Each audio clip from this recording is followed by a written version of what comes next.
Hello, I'm Vinzer Flinn, and welcome to the Book of Flynn. This week, Raina and I are continuing our rewatch journey. I've never seen Buffy, she's never seen Clone Wars, so we're watching them all and talking about it. This week, it's Season 1 of Clone Wars, Episode 7, Duel of the Droids, and Episode 8, Bombad Jedi. And for Buffy, it's Season 1, Episode 6, The Pack. Watch along with us and tell us your thoughts. Punch it!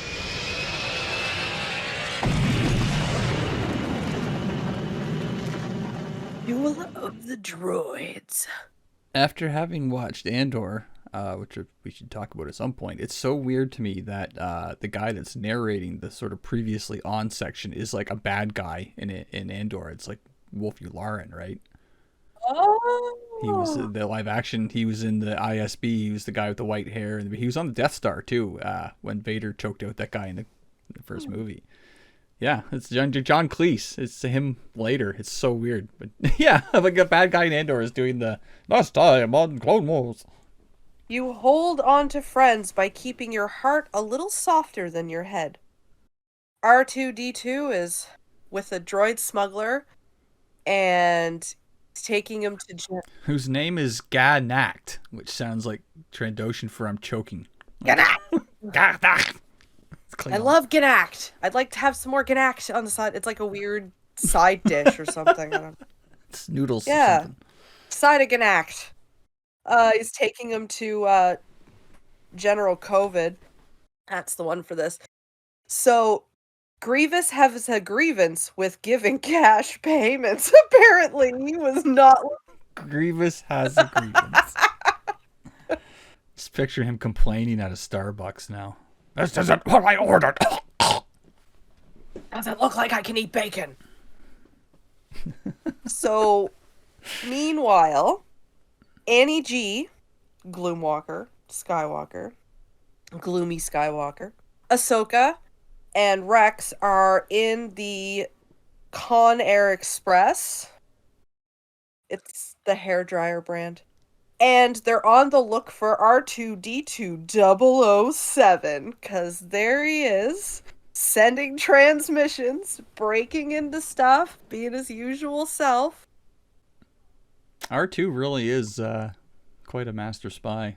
All the stuff he's done, all the secret plans he's transported, he's lived And a none life. of it's on purpose. It's just like, oh, another day, another Doug. He's like, I was a happy mechanic on Naboo, now I'm a fucking spy.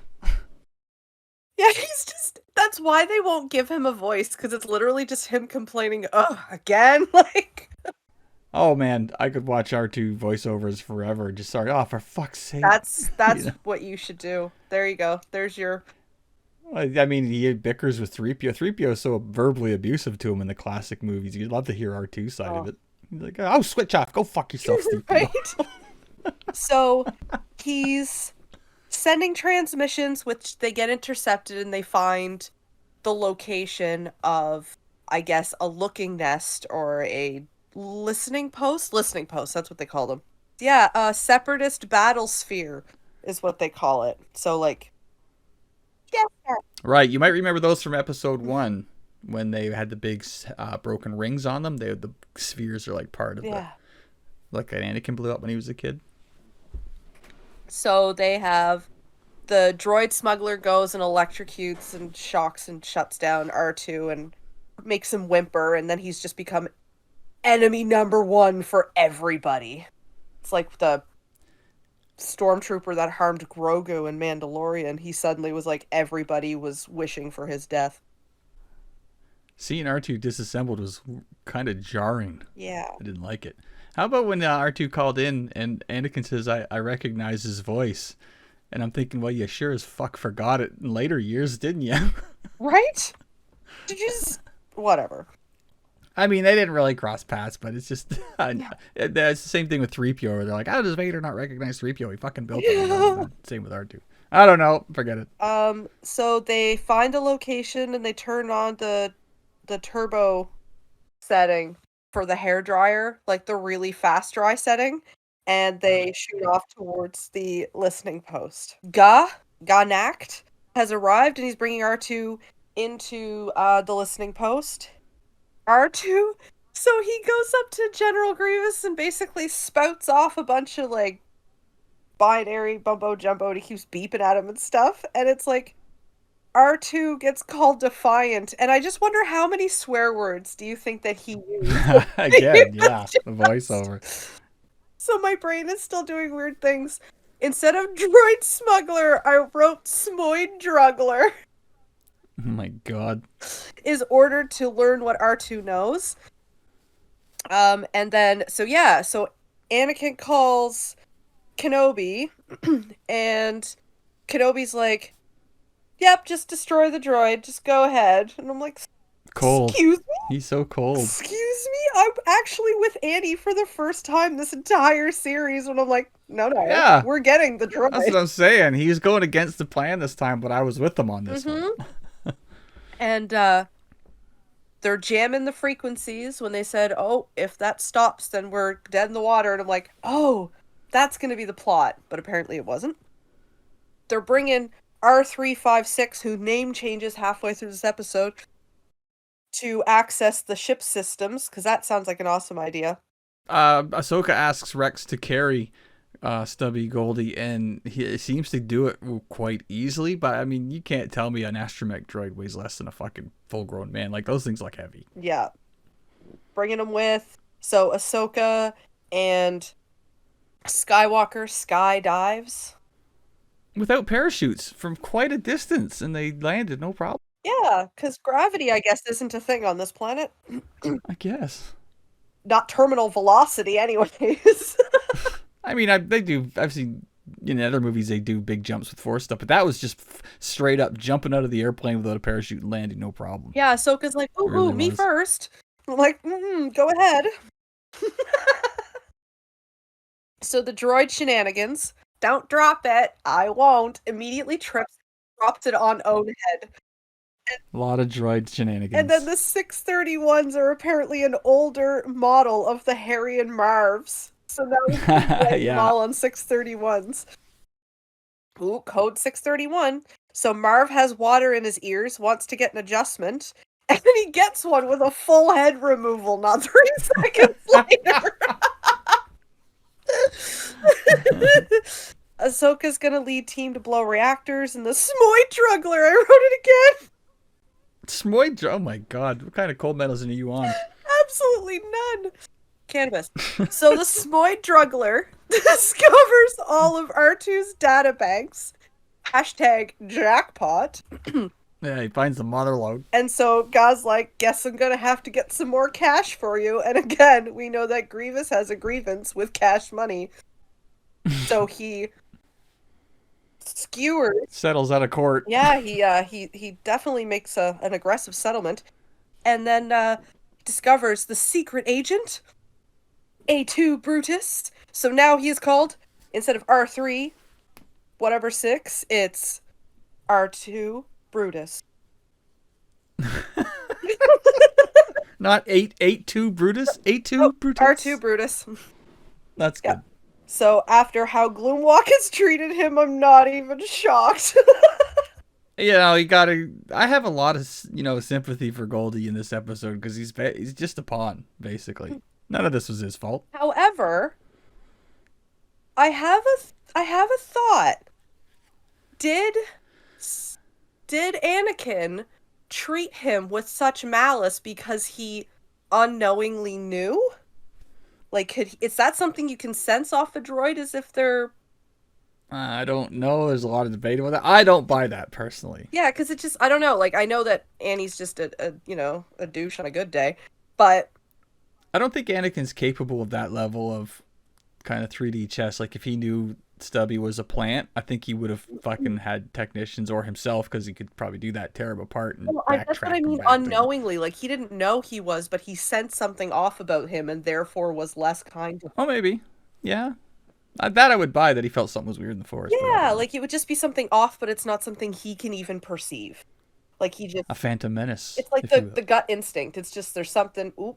Nope, something not off about... It's something off about this person when you meet them for the first time, but they seem okay. It's kind of like that. So, basically, Goldie the spy is taking... Goldfinger! Goldie the spy. And Grievous, I noticed, was oddly kind to R2 when he was dismantled. Like he kind of like lovingly like stroked. I don't know if he was just like, oh, you're gonna be such a like a useful tool to the Empire. I don't know. He just was so weird about it. Yeah, he got a little touchy. Yeah, he had like a little tender moment with R2. Like it made him almost sad to see him on there. And then that's when he said about the, oh, don't worry, we're all droids here, like reassuring him, and then going on about his Is day. Grievous grieving for his lost? It isn't for the soy druggler, I can tell you that. Yeah. So Goldie the Spy has taken their sweet time unlocking barriers and allowing droids to catch up and then locking. It reminded me of the Taskmaster thing where fuck, what's his name? John Kearns was secretly the ones that's meant to screw up the task. That was Goldie. That's what Goldie Yeah, was just doing, pretending making to it look be like they weren't. incompetent the entire time. R2 puts his own head back on, which I thought was really cool. When all the Kind action of. starts. He didn't get it back on quite right though. It got adjusted But yeah, he later. reached up for it though. That was really weird. Yeah. Not as weird as when that one stood up Mandalorian, which I still haven't recovered from. So Grievous orders R2 to be moved to his ship. Then he takes on Ahsoka, who Ahsoka holds her own against Grievous pretty good. Yeah, interesting fight. Their first real encounter, and what people forget about Grievous, he's this badass cyborg and stuff, but he doesn't actually use the Force. He's trained in the lightsabers and stuff, but the fact that he could get like the drop on Ahsoka the way he did, like he's good. Yeah. He's very good, but he doesn't have the Force. So he takes out Rex when Ahsoka intervenes, and now he's going to be General Grumpy thanks to Ahsoka. Grump, yeah, Ahsoka is the name. Yeah. So so General Grumpy poops out another lightsaber, just kind of like I guess he had another one on the other side or something. And I was really excited to see the saber mill. But alas, I didn't see any lightsaber windmilling today. Something we should watch, and they're not considered canon anymore, but they did another series of Clone Wars cartoons like back in 2003 or something, and it's really cool stylistic animation. I can't think of the guy's name, Tarkovsky or whatever. But when Grievous is introduced in that series, he's introduced as a terrifying figure. He's unstoppable. It's portrayed in like almost a horror movie kind of way because he's just killing Jedi like crazy and getting sabers. We'll have to watch those because they're still worth watching. They're just not official Yeah. anymore. Whereas this one, he's kind of more like the dopey underling to General Mills who can't seem to do anything right. And I don't know, he's coming off, more of a farce here than anything. Yeah, it's very different tonally from the other Clone Wars cartoons. But yeah, he's very scary in that. So we have that fight, and then Ahsoka escapes with R2 Brutus. And TLDR, don't take away Annie's toys, because he just clears anything that stands in his way between him and R2. General Grumpy and Ahsoka are in the room, and if only the communicator had a headset. Rex is heading to the charges to set the charges on the listening post to blow it up still. And R2 Brutus is shining a literal spotlight on Ahsoka. Yeah, that's right. Like, and then this is flipping back and forth. So Anakin is getting his toys back from the playground bullies. R2-D2 gets his digs in, and he actually gets really cranky with Anakin for getting a different droid. Yeah, he's like, I didn't have a choice, but he's like, yeah, whatever. Or more F-bombs. R2 Brutus is reporting to Grievous, and Ahsoka finally sees it, which is good. And Anakin rendezvous with everybody but Ahsoka. And then R2 Brutus just strolls on in, and they're like, no Ahsoka? Nothing? Okay, no explanation? Alright, cool, let's go back and get her. And then, doing R2 Brew is doing their usual thing. And Grievous is like a creepy spider. Yeah, he can go along ceilings and shit. It's part of the reason he was so scary in the old cartoons. It was he didn't move naturally. This definitely felt a lot like that because it was kind of like one of those horror creature spider things that are hiding on the ceiling. Yeah, it was. Annie gives the order to blow the charges while they're still on the station. He's like, "Oh, I'll figure it out." And I'm like, oh, there's that thing you just said. We'll probably be fine. Endangering anybody that doesn't have the Force. Mm-hmm. Yeah. It's a pattern now. It's fucking pathological.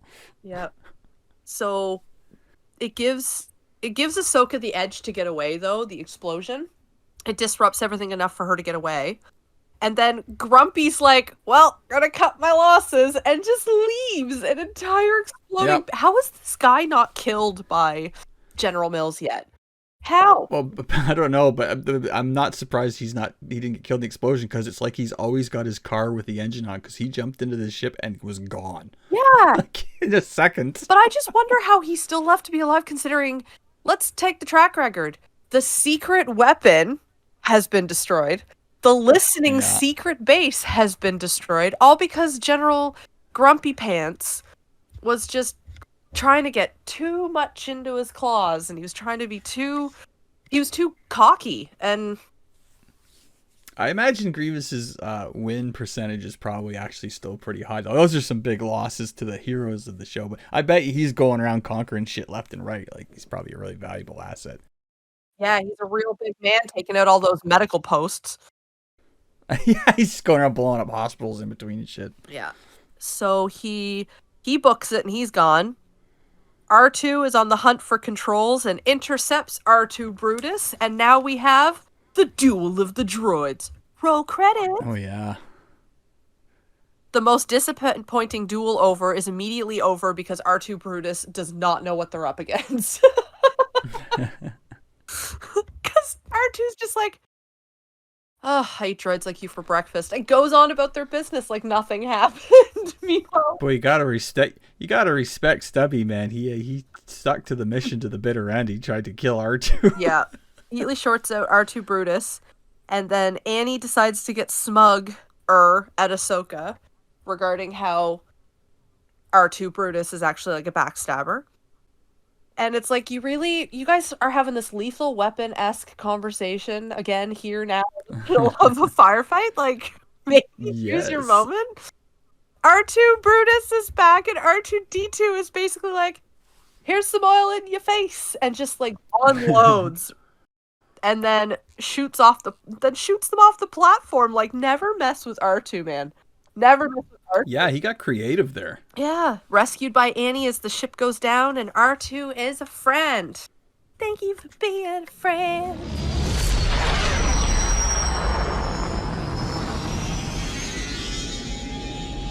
Episode 8, Bombad Jedi.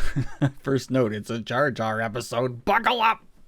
Heroes are made by the times. So we've got the Clone War. More planets joining the Separatists. Padme is heading to such a planet called Rhodia on the Outer Rim. So we've got Padme communicating with the Chancellor, who... How does nobody suspect this guy? The dark side obscures everything. Does it obscure people's eyeballs? Because, wow. Maybe, we don't know. Oh, side note, Padme's voice actor, we talked about this recently, Catherine Tabor, she voices Padme in this, but you may recognize her as Vet from the Sith storyline in Old Republic. Same person. She also did a character called Mission Vow from Knights of the Old Republic, so she's a Star Wars fan favorite. Padme is communicating with the Chancellor, he's the bad guy, everybody. Like, come on. Oh, you're going to be very frustrated over the next 7 to 14 seasons of cartoons. I really am, because I know how he gets, like, he literally gets all the way, like, he actually succeeds, and it ticks me off, because I'm like, you really should have gotten it after the very obvious trap you fell into that he very obviously set up for you. Like, at least be a little sus. Be a little suspicious, people. But no. Everybody's like, oh, well, he just has my best interests at heart, so he's going to send me to a trap. You ever think over the years Palpatine gets so far with this scheme and he's like, I can't believe I'm still fucking getting away with it. I might actually pull this off. He definitely says that to himself at least once a week in the mirror. Not that he looks in a mirror, because... So Padme is going because she knows the leader, Uncle Ono. Uncle Ono. And then there's Jar Jar, who didn't even speak and he already annoyed me. Because I wrote that down before he said a single word. He fucked up within 2 seconds of speaking. Haha, oops, trips, turns off autopilot, and AKA the message communication between Padme and the Chancellor is shut up, Jar Jar. Even Padme wants him to stay back. Oh, just hang out with C-3PO. He tends to get into trouble. A fair cop. However, you're gonna keep Jar Jar to watch after C-3PO. It's a buddy cop you did not expect. That's a buddy cop I don't want to watch. So on Rhodia, Padme is meeting Uncle Ono, which was one of her father's allies, so that's why they're so close. Ono is mad at the Republic for not helping, for allowing their ships to get destroyed, for not resupplying them, so he's going to change to the Separatists. And this is the moment where I actually learned Viceroy Gunray's first name because I just knew him as Viceroy, and I thought Newt Gunray was a completely different person until he showed up. And like, oh.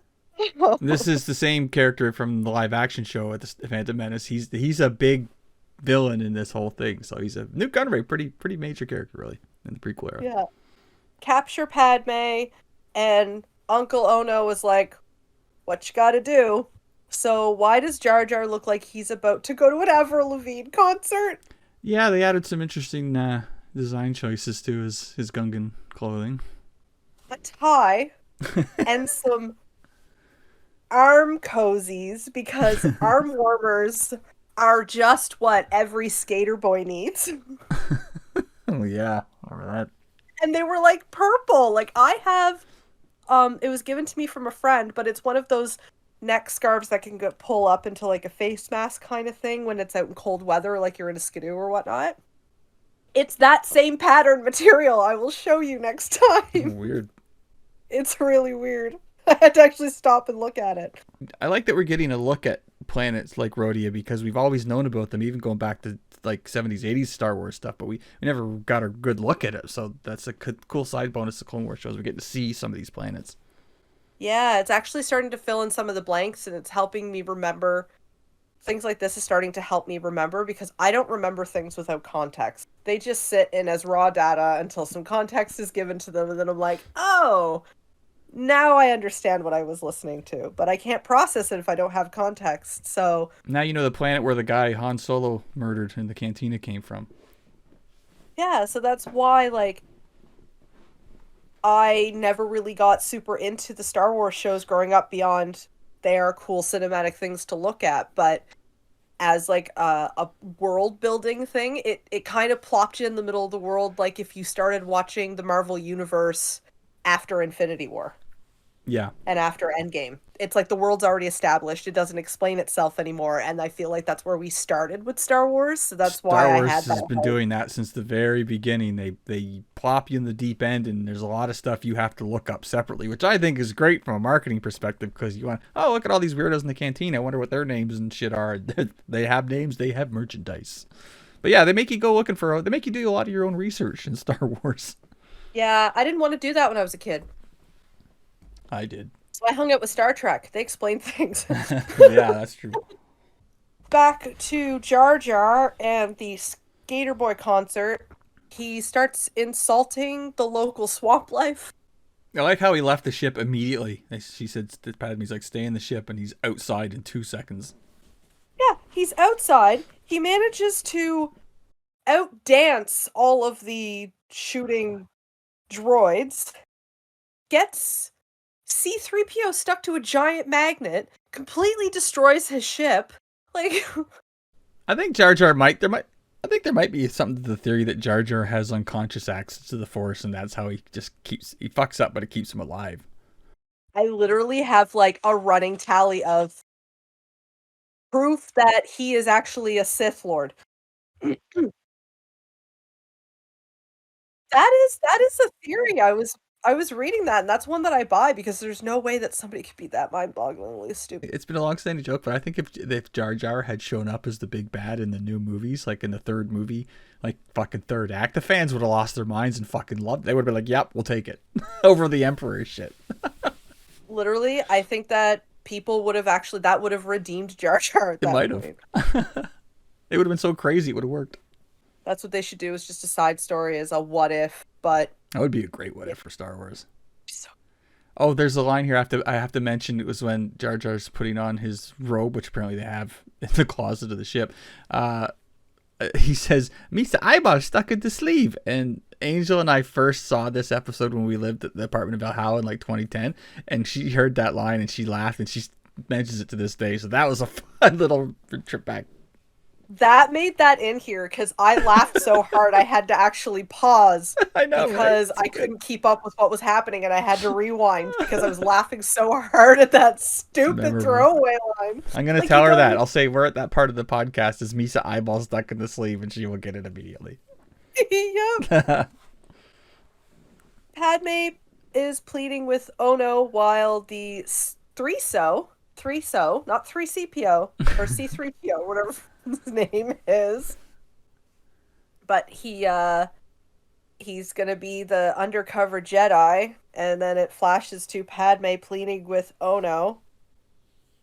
I had an interesting question about the Jedi robe stuff because Jar Jar finds one and they think he's a Jedi. I wonder if, like, after the Empire destroyed the Jedi and they started the New Order, did they, like, ban, like, the sale of, like, cloaks and robes and that fashion? Did they, like, try to drum that fashion out of use so that they could help erase the Jedi from, like, the collective memory? You know what I mean? Like, as a fashion thing? Like, I don't know. Because you see, like, moisture farmers like Owen Lars and stuff, they dress a lot like Jedi. So maybe that's the Jedi's just kind of, they dress like farmers and stuff and not the other way around. But I was wondering, just curious thought, like, did they ban long coats when they erased the Jedi? I don't know. Well, if there's that parallel to them being some sort of, like, monks and stuff like that, like, they, like, shepherds, like, priests always tried to follow the... Yeah. They were originally dressed like shepherds and farmers and stuff because they were... So if Owen Lars' appearance is common for a farmer in the galaxy, then maybe they ancient Jedi modeled that to appear humble and, you know, like that sort of thing. Yeah, I don't know. That's like, I was wondering about the cloaks. Their cloaks not fashionable anymore in the Empire. I mean, obviously the ISB like their cloaks, but maybe they're the only ones allowed to wear cloaks.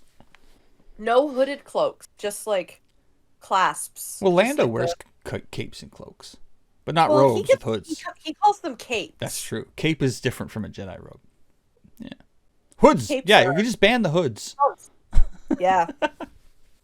Breaks the ship and goes, uh-oh, oopsie. Then they're like, oh, one button left, and opens up the closet to the cloak. Whose cloak is that? Is that for the boyfriend that Padme's not supposed to have? Oh, that's a great connection. You're probably right. Anakin and Padme definitely got down and busy on that ship. Got a spare cloak sitting in the cupboard because we're like, why would she have this? And I'm like, what's it? This big stain on it. No. R2D2. Beep boop beep boop. It doesn't smell like gin. Is that from the cantina? It smells like jizz whaling. Oh, there's a bus passing here. Annie! So Jar Jar's gonna go undercover as a Jedi. Nothing bad could possibly happen. I made a note here that Jar Jar's actually kind of got some abilities. Like he got like frog jump and he can hold his breath a long time and like he climbs like 200 feet of rope and he doesn't even get tired. Like I have thoughts about that. Yeah. Yeah. So I reread the quote at the beginning at this point, and this is what I realized. This is a Jar Jar hero story. Viceroy arrives and is looking for Padme. Dude's got a one-track mind. He's like, you ain't getting anything until she is gonzo. And Jar Jar conveniently overhears the location. This giant tower. Man can't walk. Gungan can't walk 5 feet without tripping over a cord, unhooking autopilots, doing anything, but can climb whole walls without incident. Yeah. Okay, just checking. I wouldn't have got 10 feet. He went all the way up. C-3PO is heading towards the center of the transmitting center to... Oh, he's heading to the dismantling center, which... rude. They have a whole center for dismantling? Right? Jar Jar has... Jar Jar is accidentally standing on a creature's head, which turns out to be a Rodian slug monster. And the excessive amount of Roger Rogers once they break up. Oh my god. It's over I was the like, top. eat of them.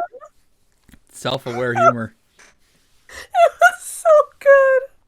And it actually got to show you the variation.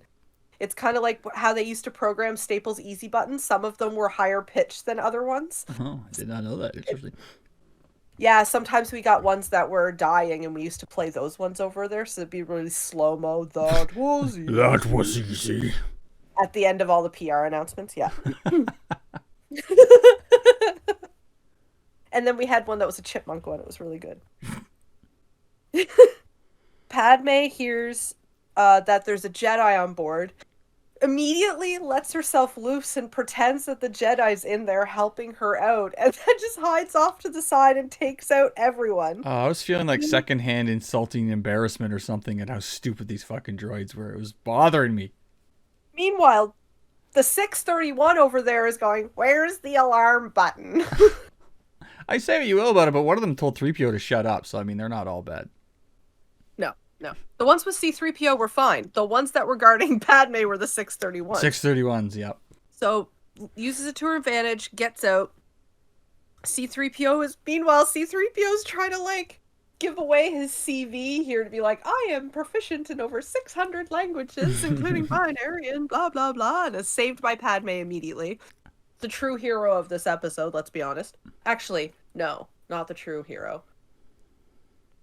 My true hero is at the ending here.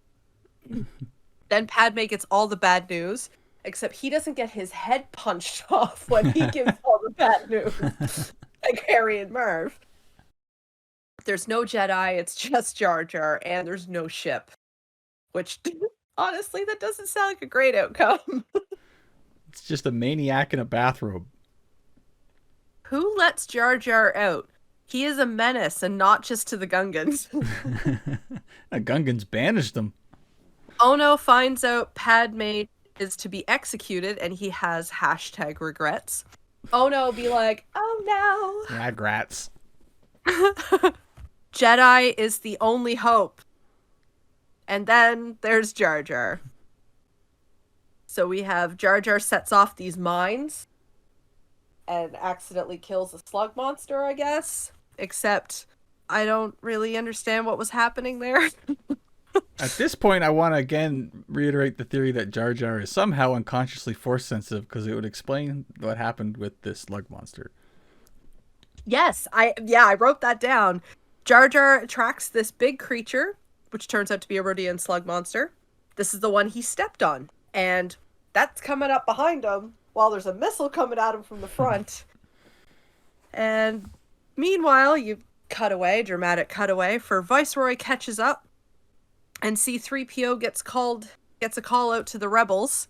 C-3PO does something right. Yeah, he helped. Yay! Run around with his arms in the air, shrieking. Yeah, and then we go back to underwater to the dramatic discovery that the slug monster basically regurgitates Jar Jar. And Jar Jar has force bonded with the slug monster, is what I wrote it here with a bunch of question marks, which is why I was like, to it. Definitely. And then I'm like, Sith Jar Jar. Or, it could be that he's like a frog man and connects with all the creatures in that way. But I like the force thing better. Yeah. I like the force thing better, especially the dancing he does from the 631 shots immediately after this. They can't hit him. They can't hit him. I don't think I've ever seen... Has anybody ever seen Jar Jar actually get a hit? Somebody actually get a shot off on him? Not in a battle. All his damage is self-inflicted or incidental, like when he got his hand stuck in the pod race or shit like that. I don't think I've ever seen him get shot or punched or anything. Qui-Gon squeezed his tongue once when he stuck it out. Well, that's Qui-Gon. He's stronger with the Force. That's right. So Ono is not down with the execution. He's like, oh no. Oh no. He's got the His brother's oh snap. Right? Sorry. And then we've got the sudden appearance of the Armadillos. Armadillos. The Oh, droids that right. circle in. Because Droid they're destroyers, right. armadillos. Amodillos. I got up. That's a throwback to the first episode. So we got Viceroy versus Ono. And Padme gives him the last opportunity to ally with the Republic by being like, he never left. She gave him such a note there. Yeah, Saved she him. really did. Saved I really face. appreciated it. Yeah, and then the Chancellor Creepy pops out of nowhere while they're just like, he just goes, whoop! Anyways, so I guess that Jar Jar was the hero, and we're like, actually Padme, but whatever. Because the true hero was Sluggy! It's true. Yep. Slug Monster saved the day, and he was so happy to do it. He was so happy to eat everybody upstairs. He was such a good Slug Monster. So they capture Newt Gunray in this episode, which is a pretty big score for the good guys. That's a big Yeah, I was really excited to see that, and I was also really excited to finally know who this guy's name was. Because I'd seen him for so much, because he's a pretty recognizable and memorable character throughout, especially the prequel, where you see him, especially in the first one. He's in a lot of the first one, right? Yeah, and he was there at the gladiator scene at the end of the second one. He really hates Padme. He's like, shoot her or something. Like, he's just so desperate to get rid of Padme. Yeah, which makes sense. It tracks, because in this episode, he's just gunning. He's Gunning for Newt Padme. Gunray. He's like, you ain't getting anything. You're not getting anything, Uncle Ono, until she is on a platter. You got to think about it, though. Like, she's been interfering with his plans since she was 14 and the Queen of Naboo before this other Clone Wars shit. When Newt Gunray was being manipulated by Sidious and fucking up Naboo, and she was a thorn in the side the whole way. So he hates her. He just can't stand it. Yeah, and I love it. I'm here for it. I'm here for all the petty. I love it when Gunray gets all flustered and pissed off. Yeah. So final thoughts. Not enough Yoda. Could use some more Yoda soon. Really enjoying the sassy Yoda-centric episodes. But I could also do with more Ahsoka. Well, good news. I didn't miss Annie in this episode, for sure. Yeah, it was Take a break nice, from nice the little break. Walker and the Grievance. I like Rebels a lot because it focuses on a family-centric crew, and it really works for that show. But this one has the ability to shift focus between characters a lot easier, between Anakin and Kenobi, so which is cool. That's the way it should be. It's a bunch of war stories, and I actually have to admit, I do like Jar Jar Binks. Like, it's easy to say he's annoying and for kids, and he's gullible and he'd get killed in 2 seconds, but like, he represents, I don't know, as corny as it sounds, he represents something good. Because, like, he constantly fucks up, but it's all out of him trying to help his friends and be a good guy. Like, you can't help that he fucks up all the time. So that's why I do actually like Jar Jar. Yeah. But he'd be the friend, be like, I love you, man, but goddamn, tone it down a little bit. He is annoying to listen to look at, but he's got a good heart. He's making you laugh. Me eyeball stuck in the sleeve. And I mean, there's definitely people out there that fit that category. I mean, George Lucas invented him for the kids like he did the Ewoks, right? So, I mean, if you're a kid, you think, oh, Jar Jar's so funny. And adults are like, I fucking hate him. But I don't know. Hate's wasted. You just gotta. And I like the guy that plays him. He did other stuff with Star Wars, and he did. Oh, I like to razz about Jar Jar Binks, and I'll constantly make fun of him. Oh, absolutely. But I can't hate anything fictional. That's just such a waste of energy. I have to say that for like fans of Star Wars or any fandom, to put that much energy into hating somebody, like, am I a fan of Xander? No. Do I hate him? No, because he's not real. How many women actors have been fucking quit Instagram or Twitter because fucking toxic fandom? You know, like, yeah, it's like, gross.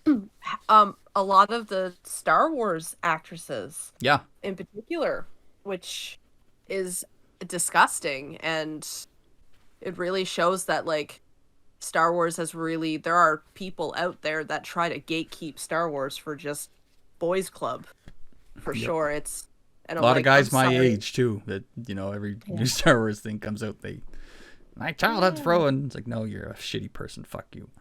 Yeah, and it's the same thing goes with, like, with Star Trek and stuff too. However, the love for Star Trek grew because women were sneaking it into their book clubs. That's how this stuff got started. That's how people, like, they would have Star Trek watching parties and just call it book club. I mean, let's be honest, women can meet weekly and call anything book club. And that's just what they'll call it. I'm still really holding out hope that they're going to do a Mara Jade show somewhere, because they brought over enough characters in canon from the guy that wrote those books that it's a no-brainer to bring this character in. She was a Force-using assassin for the Emperor, and she became a good guy after a while, but she is the very picture of a strong warrior woman, not unlike Ahsoka in many ways. I mean, in the book, she married Skywalker and called him farm boy and didn't take any shit. And she's exactly the kind of character the fucking, the toxic fandom will hate.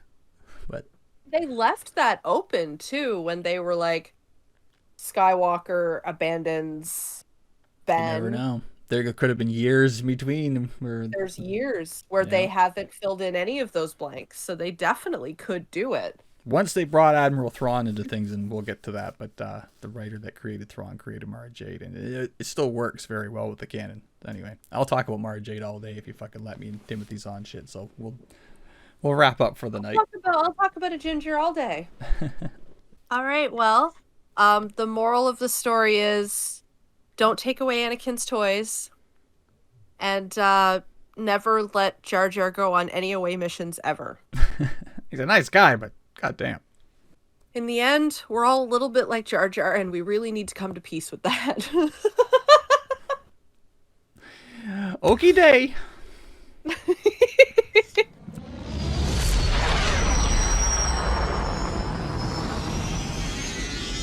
Well, okay, let's jump right in. Buffy Season 1, Episode 6, The Pack. And we start off at a zoo, and immediately assigned the opening shot is hyenas. And I was like, oh, okay, well, let's just get right to it then. And apparently Sunnydale has a zoo, so we've established that. Yeah, is this weird that a small town has a zoo? I mean, it looked like a good zoo. It looked like they filmed it, like a actually good amusement park, whatever.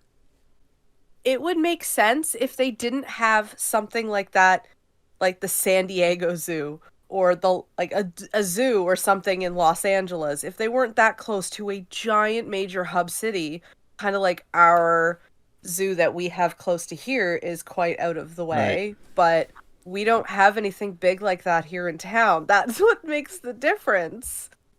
Just seems weird that a small town, a one Starbucks town, would have a... I don't know if there's actually a map of Sunnydale. I imagine at least fans have made it, but I don't really want to know. Let's keep it a bit. Sure, the zoo's by the school. Sure. It's like the Simpsons Springfield. It just moves around when you're not looking. This is going to be a recurring conversation that we're going to be having as you learn more about Sunnydale. Oh, boy. Okay. So, Buffy's there, and this bunch of bullies come along being dicks. This Buffy doesn't really give a fuck, though. She seems pretty Teflon when it comes to bullies. She's like, well, I could kill them if I had to. But she doesn't let it get to them. She's pretty tough in that way too. So anyway, there's a quick reference to zebras mating because Xander comes into the shot. So the bullies go off and pick on this Lance kid, and I'm like, oh. You're not even gonna say what the comment was. It was actually from Willow. What? It was like the Heimlich, but with stripes. I love that line so much. All right, so these bullies go pick on this Lance kid, and I'm like, these guys are fucking rich kids for sure. They're like a fucking pack of... Oh, wait, I get it. So, did you spot the minor celebrity that you see in future things? The lead guy, the main bully, the handsome one. Yeah. Oh, fuck, I'm blanking on his name. He was August Booth in Once Upon a Time. That's what I know him from. I recognize him, but I can't fucking put my finger on it. It's like the first season of Once Upon a Time, so if you watched any of it, he's in it. I definitely haven't. But I've seen him elsewhere, for sure. I thought it was Paul Rudd at first. Oh, yeah. No, he does look like he's like a off-brand, he's like a no-name brand Paul Rudd. He's aging just as well, I might add. Although I don't know if he's as old as Paul Rudd. I feel like he's younger, because he was teenager when Paul Rudd was playing an adult. Paul Rudd's like 7,000 years old. The zookeeper talks about the hyenas, how they will follow humans and learn their names to call at night. and sucker them in. And I did not look that up, but I'm like, do hyenas do that? Like, you're nodding. That's fast. We're never going where there are hyenas. That's terrifying. So Xander has... I agree with Xander's statement in this episode where he says the true point behind field trips. To not be in class. It doesn't matter because you're just not in school. Yeah. It's like when they pull out the... And for anybody who's been in school later than 2005, I apologize for this reference, but when they brought in the big TV on the huge wire stand, you knew you were going to have a good day with the VCR underneath it. Yep. It's going to be great. Especially if in my junior high, we had several classrooms that, cinder block painted construction, but ones on the inside that bordered on the gym, so there was no windows. So if the lights went out and there's just a TV going, then you started throwing shoes at your friends as hard as you could across the room, right? If you're lucky, you hear ah! I also wanted to give a shout out to Flutie's suit jacket on this field trip. He was really living that party lifestyle. It was like a white plaid that was very, I don't know, it's got a very like feminine scarf feel to it. White it was plaid. Really cool. Does not sound like a good combination. So they really went with the stuffed hyena prop with like a guy's arm up it or something.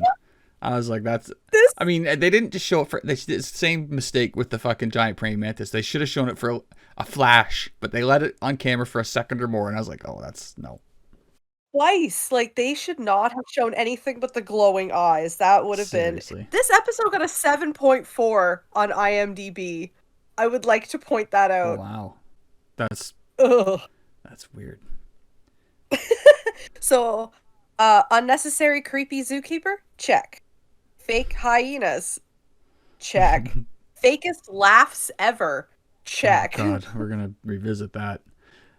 For this section, my last note is the hyena magic turns Xander into a were-jerk?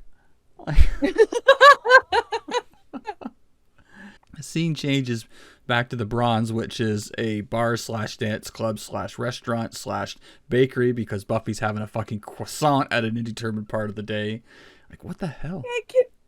Is this... You did club scene in the 90s. Yeah, and I never had a fucking croissant with my 10-cent draft, I'll tell you that. So, would have been nice, though. Yeah, exactly. So is this a club that would happen in real life? I don't know, man. Like, there was weird coffee shops in the 90s, like, where you could... I don't know. But they have the espresso pump. Yeah, I don't know. It was like coffee shops and shit like that. They were all just weird hangouts, and they were it's like they were trying to figure out what they were in the early days or something. I don't know.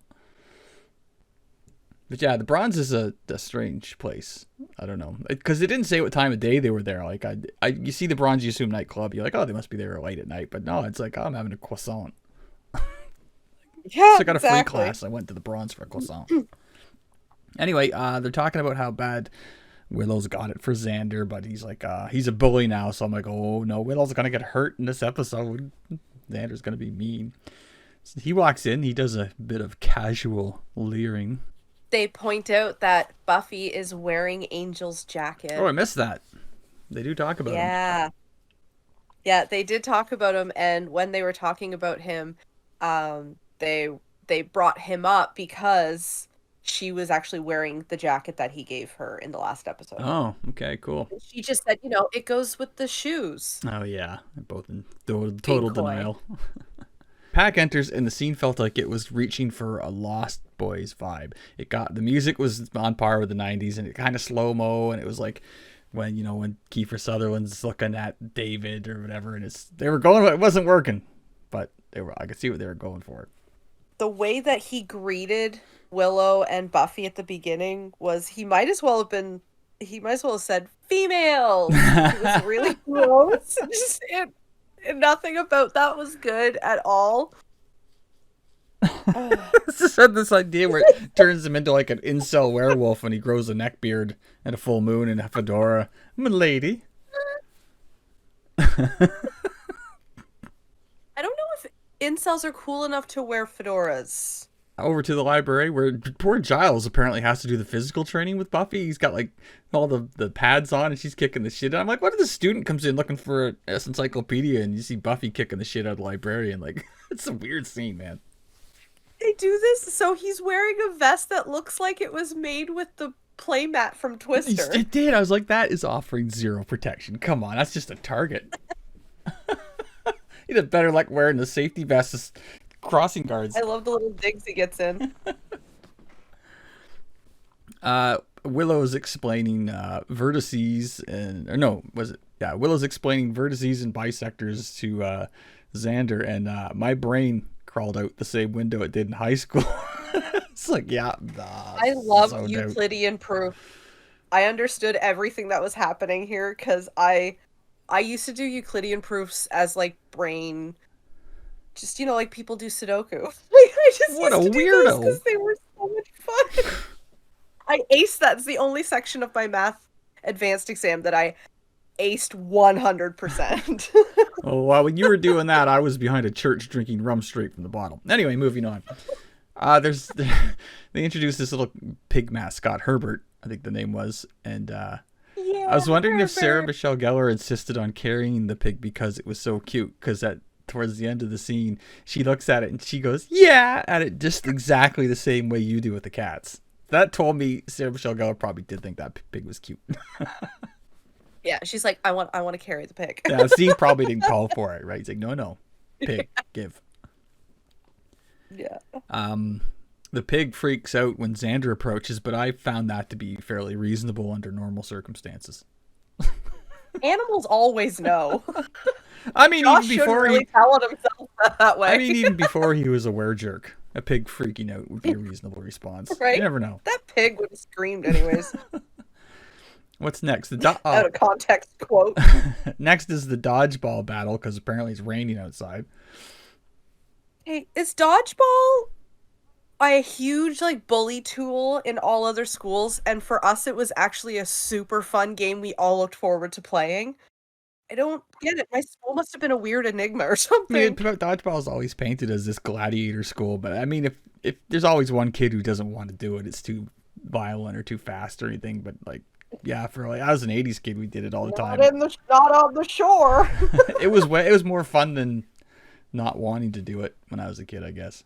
Xander, he's finally directly mean to Willow, and it was knives out for Xander. Fuck him, get him. The clothing really changed in the scene, and you could see it. Yeah, from like the night before. Yeah, it was like he went to the Gap. Yeah, it's like he actually got fashion sense because he didn't look bad in this episode. Well, he ditched all the '90s guy sweaters that all of us absolutely did have. It's amazing how all you need to do to a 16-year-old boy in the 90s to get him fashion sense is just transpossess him with a hyena. You know, it would have helped me out a lot. Would have given me a lot more confidence. So the pack's hungry, but not for cafeteria hot dogs, which they weirdly salivate over. And like the packs. I mean, these kids, it's not their fault, but they're acting like these possessed animal things, and it's just I can't imagine acting it out. Like I'd be like, oh my god, I'm crawling around. Oh, the point I forgot about the clothing is that I feel like Willow's was made brighter in this episode to really contrast that. Oh, maybe. Because she was wearing bright orange for most of this day. Hunter's orange. Yeah. Yeah, she's wearing Hunter's orange. Oh, man, I missed that. Yeah. So anyways, yeah, so hot dogs. Yeah, the pack's hungry for hot dogs, but after weirdly snuffling over these guys' lunch, that's another chance for the pothead character to be like, dude, what are you doing? Anyway, they go off, and I know what's coming next. I'm like, Herbert! But this is proof that Xander had 2 other friends in school, at least until this day. Yeah, he asked him a question about a band or something. So, yeah, there you go. They keep doing this dramatic slow-mo cool gang vibe, and it keeps not working for me. Like 90s emo music be damned. This one I really liked because I really liked the song. I didn't care about the scene. I just really enjoyed the song. It had the 90s music was fine. Yeah, I liked it. Yeah.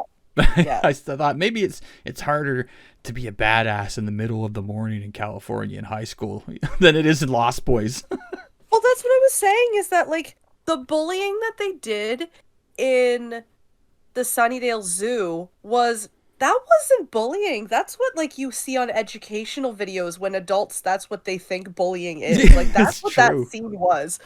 This where they're actually being like evil and mean and the way that they're treating people, that is actual bullying. That is actually what you see is just the maliciousness. You don't see the oh ha ha ha, there's a joke in there. And it's like, no, I'm sorry. That is after school special bullying. That is not actual high school bullying. But then they graduated to apparently eating an entire pig fucking raw, and there's not a drop of blood or anything on any of them afterwards. Oh, nope, absolutely fine. They ate it like complete wild animals and then but they made sure they used bibs and rolled up their sleeves. And a dex. So anyway, after talking to Giles, Buffy does make the hyena connection, and under normal circumstances, I'd be like, "That's quite a leap," but this is this is the show we're in. I enjoyed that the educators in the school are so dedicated to education and the surrounding areas on educational field trips. They're so dedicated that they are willing to tell the one student they shouldn't speak to their entire plan in a covert way. Like teaching about praying mantises. Or, Yeah. hey, let's talk about hyenas, random chick. I imagine animal spirit type stuff and primals are going to recur in future shows or something like it, because it's fertile supernatural ground, right? Like animal spirit stuff. Yeah, insert complete usage, misuse, and appropriation of African cultures, beliefs, and practices Yes, into a there's that. practice with malintent, supposed to be wild and foreign. Yeah. I'm assuming we're going to get around to slighting, Native American indigenous people at some point. Whoa. Oh God, oh no. Sorry, it was a recent podcast I listened to lately. It's still a visceral reaction. Oh, yeah, I know it's because of the show, but I like how they were way quicker to believe that Xander was possessed by something evil than that he's just a normal teen guy in the 90s who were all fucking assholes, myself included, whose demeanor changed almost daily. And I like the reference that Buffy makes that of all people, you're gonna scully me. I loved that reference. I enjoy the pop culture references that are in here, but this especially, and how he parrots that line back to her where she's like, get your books, look stuff up. And he's just like, well, what am I going to look up? And then Willow walks in and is like, hey, they ate a pig and they didn't cook it first. And then he's like, I'm going to get my books. Just that moment was really looking for, I'm going to go look shit up, but they couldn't say shit. I felt it. It was implied. Yeah. Then we come to the most shocking part of this whole episode was that they fucking killed Flutie. The pack fucking ate Flutie. He didn't. He lasted 7 episodes. Well, you're nodding. Flutie gonna come back? I wish. Rest in peace, Mr. Flutie, who loves himself so much that he put a picture of himself on his own desk. I made a note of that. I was like, why does he have that there? Must have been a fishing trip or something. He was big into 90s self-love. Like, he was really ahead of the curve on self-love. Like, I paid for the glamour shots. I'm going to fucking display them. Also, cue casual rape attempt. Yeah, that was my next note here. Xander sneaks up on Buffy and gets creepy and rapey. So they do catch him, and they put him in, which apparently the library has a jail cell, which is very convenient. No problems come with that. 90s high school libraries. Did they have cages? Was this a thing? Well, the one we had several lockable rooms, but no actual cages, I don't think. At least not in the library. The infallible cage. And just while Xander's in that cage, Willow's watching like a documentary, something on hyenas, and I was like, oh, there's the first real hyenas we've seen in this episode. Yeah, because it for sure wasn't in that zoo. No. And the pack wakes up. I don't know. Apparently they fell asleep in the park or something. And they're fucking lying on the ground. And this woman walks by with a baby in a backpack. And they wake up. And imagine their delight. Like, soup's on. Fucking dinner just delivered itself. Right? Like, there's my Uber. Thought I smelled something. Then we go back to the zoo. I knew the zookeeper was a weirdo and we'd see him again. So they set this Well, big he had trap he to... has a skullet or something, doesn't he? Yeah, he's reminded me of several people I knew in the 90s, none of which is a good thing. They said it reminded me of this one guy who he stopped me and my friends in the street in the late 90s, and I went to college with them. I did not want to talk to him, and my friend dropped acid in front of him, and it got rid of him quick. It was great. Anyway, that's a quick slide. Anyway, the zookeeper, yeah, they set a trap to unpossess everybody. And the pack comes to bust Xander out of the library, and they come through the windows, but they come through the most awkward windows. They're like these little half ones up near the ceiling, and they cut away from it quick. But it looked like one of them got stuck coming through. Yeah, they're like standing at the window, which is obviously like eye level window, and Yeah, then but suddenly they're up high. they're through it feet first. It makes no sense. Is there like a fucking air exchanger out there or something? Go get the ladder from groundskeeper. From Jackass, and they just like started it up and just jumped horizontal and just flew through. Yeah, they're making a human pyramid to climb up, and he's on top going, Willow, are you done, man? I just pictured that. I saw that happen once. We locked ourselves out of our apartment, and Maggie, Angel, and our friend Robin tried to make a human pyramid to get up to our second floor balcony, and I think I was peeing on the fence. Then Angel or somebody farted, and they all started laughing, and then they fell. Anyway, I really hated the sound effects the pack was doing, because they were doing this hyena thing, but they sounded like a bunch of, rabid chimpanzees had gotten loose in town. Those women probably only got that role based on the fact that they could laugh like a hyena. And probably. One or both, because I have to say, they were convincing. Like, they did a good job with what they had to work with. Imagine getting that job. Oh, fuck, pays good. Sure. So the pack chases the heroes into, I don't know, a fucking supply closet or something, and then they are defeated by a 90s era press board door, which apparently with all their strength they can't get through, so they give up and they go. They give up easily.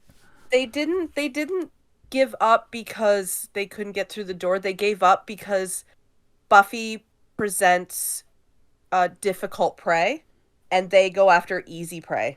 Right, which is, yeah, and they do, and she says that's what they're gonna do. But I just thought it was fun. I was like, come on, you guys got supernatural powers. You can get through that door. Come on. And they're slowly succumbing more and more to their hyena ways. Right, and that's what they would do. Becoming less and less human. I also enjoy the irony of the line where Buffy is commenting on their intelligence, yet uses the word stupider. Maybe she's using it ironically. I hope so, because it's funny. So anyway, the weak prey they go after is a family, some hapless family that's like going to Blockbuster in their Jeep Grand Cherokee or some shit, and next thing they know, there's teenagers fucking bouncing around in the hood of the fucking car, clawing at the web. And like, look, the kids are on drugs, for fuck's sake. When you go from binge watching Criminal Minds for days, and then you watch this scene where a pack of trans-possessed hyenas are attacking a family, it hits different. It's a bit different. And I also want to shout out the style of the mom in the 90s, right to the vest. She had the flowy blouse, the French twist clip. She had the vest. It was the high mom jeans. Like the stylist did very, very well with this short little character. She was like the mom from the Mel Gibson meme with the cigarette, the 90s mom watching the kids open the presents. It might have been her. Okay, so where are we now? We're back at the zoo. They're going to do this ritual. The two most gullible members of the Scoobies ever. The zookeeper comes out looking like he's going to a hockey game or some shit. So he's like an animal lord or some shit, and they get all the were-jerks in one spot. The zookeeper powers up. He performs a ritual and actually does some magic. And Xander gets fucking smacked out. But Buffy goes fucking WWE on his ass and throws this guy over the top rope into Muppet Hyena Land, where I guess they tear him to pieces. We don't actually get to see that. He tags in her frenemies in the pin.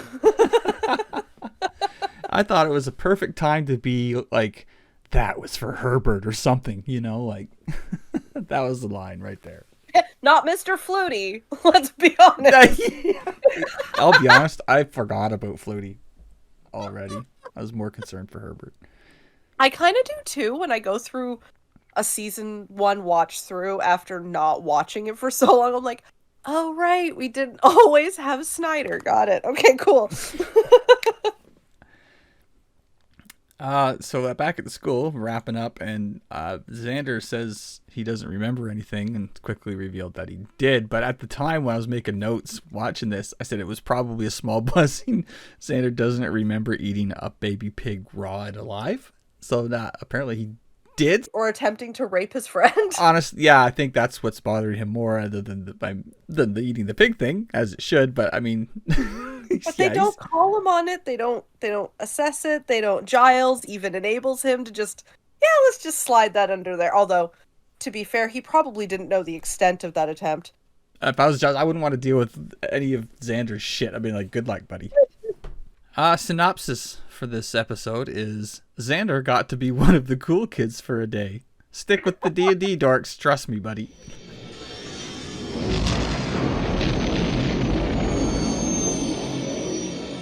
Till next time, friends, may your holiday season not drive you fucking crazy. Vinzer Flinn signing off.